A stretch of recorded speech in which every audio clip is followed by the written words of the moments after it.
One in the city of Kyiv, President Zelensky's hometown. The United Nations estimates that nearly 7 million Ukrainians are currently living as refugees. For more on the war between Russia and Ukraine, as well as the latest attack by Russia, I'm being joined by Paul Ejime. He is an international affairs analyst. He joins me virtually from the United Kingdom. It's good to have you join us. Thank you, Olamide. Thank you for having me. So we've seen the Polish foreign minister saying that he hoped the U.S. President Donald Trump and his administration will see that Putin was mocking their goodwill due to the recent attack on Ukraine. Would you say this statement is true? And would you also say that you saw this coming despite the fact that Ukraine agreed to a ceasefire unconditionally over a month ago?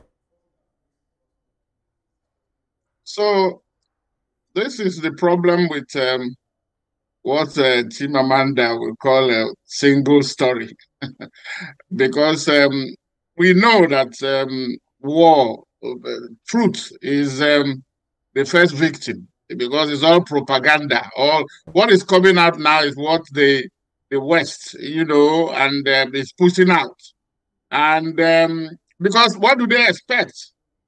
One is not trying to justify the killing of innocent civilians, but this has been going on from both sides since for 3 years now, and nothing has happened. And also, why this knee-jerk reaction? What is the difference between what is happening in Gaza and what is now happening in Ukraine? Are Ukrainian lives different from any other place where such a thing is happening? And that is the problem that is what is fueling this war. That the NATO countries are not willing to talk peace. All you have is just few days ago, not even few days, few hours before this strike, we are talking about raising another 21 billion, whether euro or pounds, to support Ukraine. The UK is, donating 400 and something million pounds.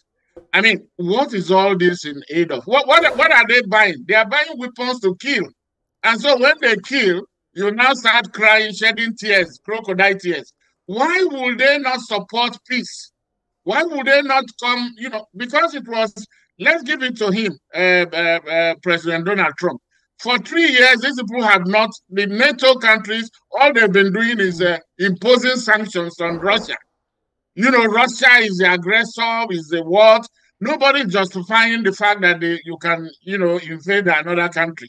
But other countries, US and others, they have invaded other countries. They invaded Libya, they invaded Iraq, they invaded Afghanistan. So, I mean, this raises concerns about, the role of the United States. Mr. Ejime, I'm hoping you can hear me. This raises concerns about what the United States is doing.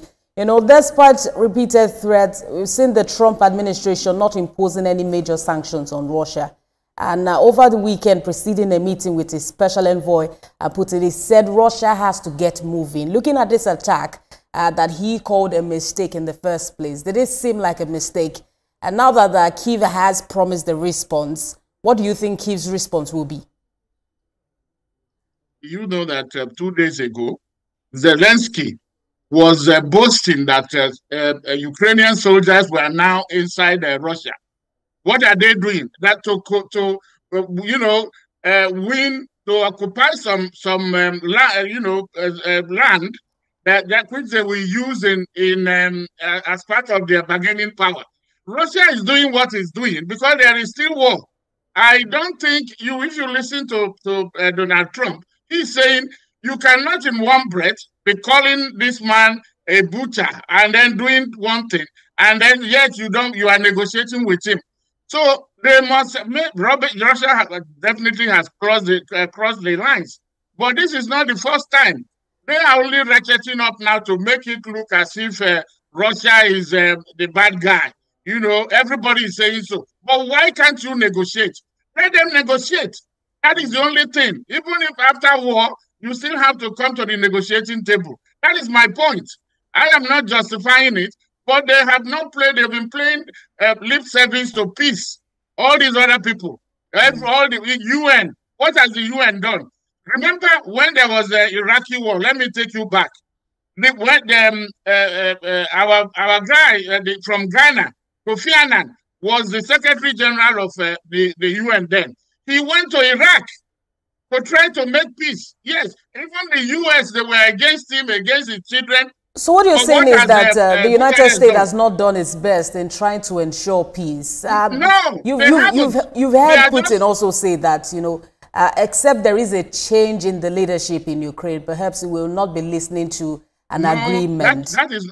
Mr. Ejime, there is an assumption that perhaps early elections in Ukraine will be helpful or decisive in ending this fighting, but they have a constitution at the moment that prohibits the martial law. How difficult do you think it will be to hold a legitimate election, and when would you believe will be the right time? Putin is using that as another case of, you know, in a negotiation, you have to come hard. And then that is why it is called negotiation. You don't come as a weak, you put out something you may call a strange or difficult. But it is during that negotiation, it's about give and take. When he now knows, when they now tell him, listen, this is not going to fly. Talk about peace. He's talking about certain things that Ukraine should stop talking about belonging to NATO. That is the key thing. Meanwhile, these other people are trying to say they are raising peace force. How do you send peace force from an organization that Russia tells you that it does not want on its borders? That is the issue. They have to be reasonable. Unless you want to kill, you know, let them muster the firepower to go and eliminate Putin and then kill all the Russians. But the man is also standing on his ground. You have to give and take. It is not a case of running over anybody. Or propaganda cannot solve this war. I'm sounding this hard because I know. I told them so many years ago that what they are going, the way they are going, is not the. Otherwise, why are they running to US now? It is only when Mr. Ejime, Kiev has promised a harsh response, you know, to this situation. And with President Donald Trump saying that this is a mistake, perhaps we should be looking at another response from the United States. But that's the time we have for now. Thank you for talking to us on The World Now. Paul Ejime, International Affairs Analyst. Thank you for talking to us. Thank you for having me. U.S. Foreign Secretary David Lammy has condemned